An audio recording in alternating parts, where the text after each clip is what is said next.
200 pounds or so. Tucker Cobb was bigger than Bart by more than a head, and had about 50 pounds on the boy. He stepped forward and said, "This woman is one of my passengers. You best let her go, son. She's had enough of your whimpering for one morning. Try to have some dignity." Bart tore his eyes from the woman and glowered up at Cobb. "Dignity? What does a lousy coach driver know about dignity?"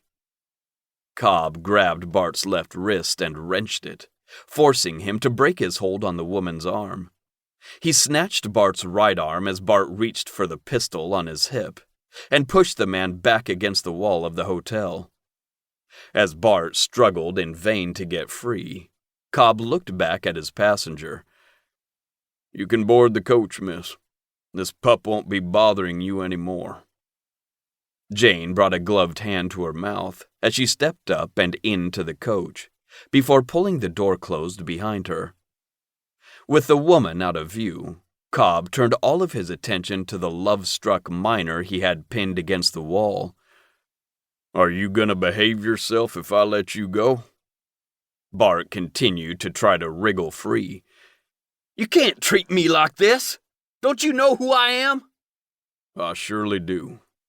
Cobb delivered a sharp knee to Bart's stomach. The blow would have been hard enough to double him over if Cobb had not been holding him up. "You're a man too long on feelings and too short on sense.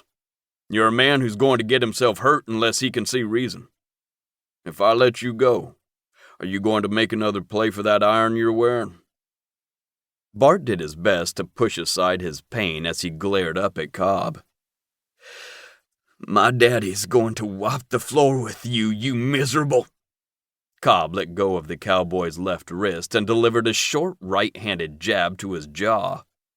Bart's knees buckled as Cobb twisted his right arm behind him. Then he pulled Bart's pistol from its holster before kicking him in the seat of his pants.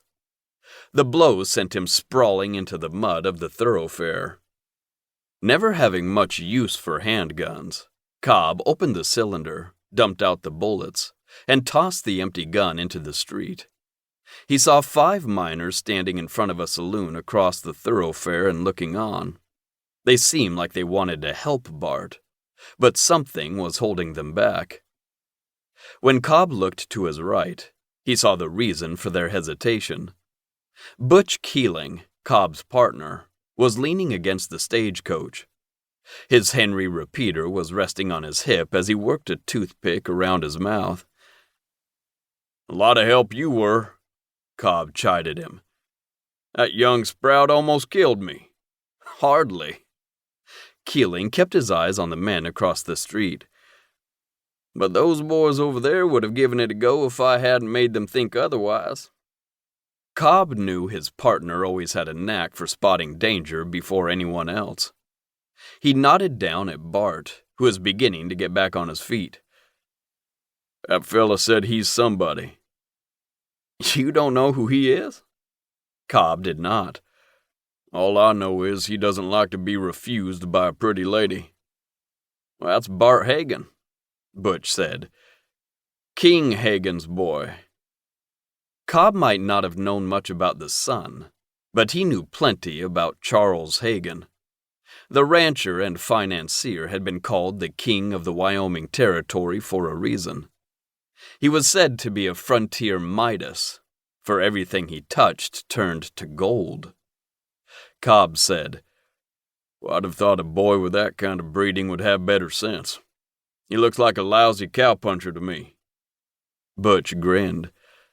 "The closest he's gotten to a cow is when it's sizzling on his plate. His daddy put him in charge of his family's mines in this part of the territory. And those friendly-looking boys over there work for him.